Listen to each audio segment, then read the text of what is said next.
So back in 2010 or 2011, when just before she graduated, were you bumming in the house, not doing anything? Yes. She was bumming in the house. So I told her, look, why don't you come to Singapore and spend some time with me and learn the ropes of projects and all that. So you came up.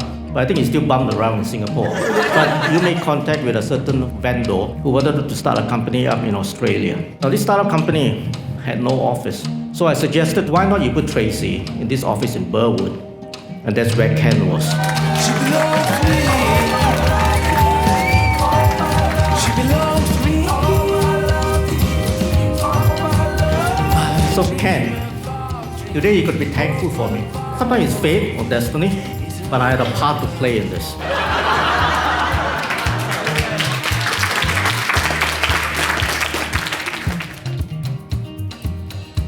Over the years, Tracy has had a few unrequited loves. I always wondered how any guy could live up to cricket player Brett Lee, Robert Pattinson, aka Cedric Diggory from Harry Potter, or of course, Darren Criss from Glee.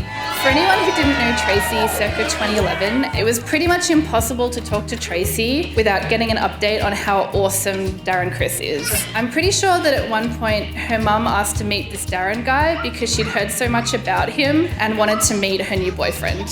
But then along came Ken. She belongs to me. She belongs to me.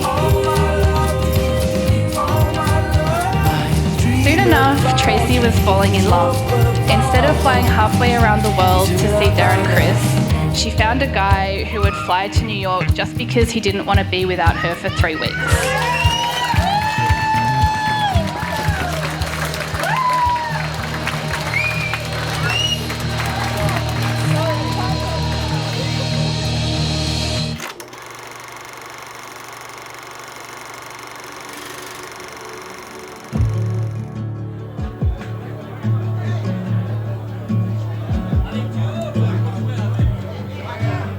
You will always be different, Ken and Tracy, and that's why you actually met. I'm the firm believer that people meet because they are different, not because they are the same.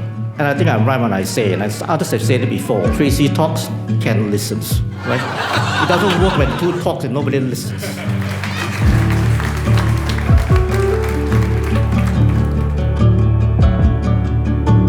So as my dad has mentioned, I talk and Ken listens, so I will be doing this speech and Ken will listen and try not to cry.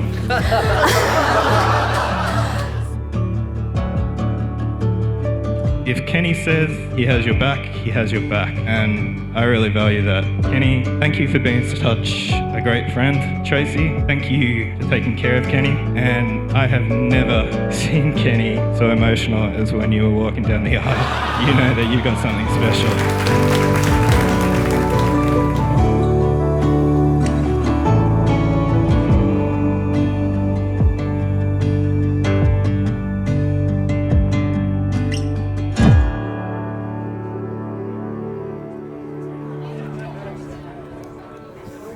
Put your hands together, the world's latest and greatest husband and wife. Ken and Tracy take their first steps. With the music.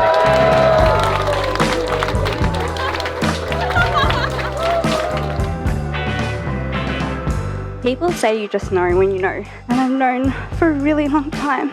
I want to spend the rest of my life with you. Oh, can it be? You found your way into every aspect of my life.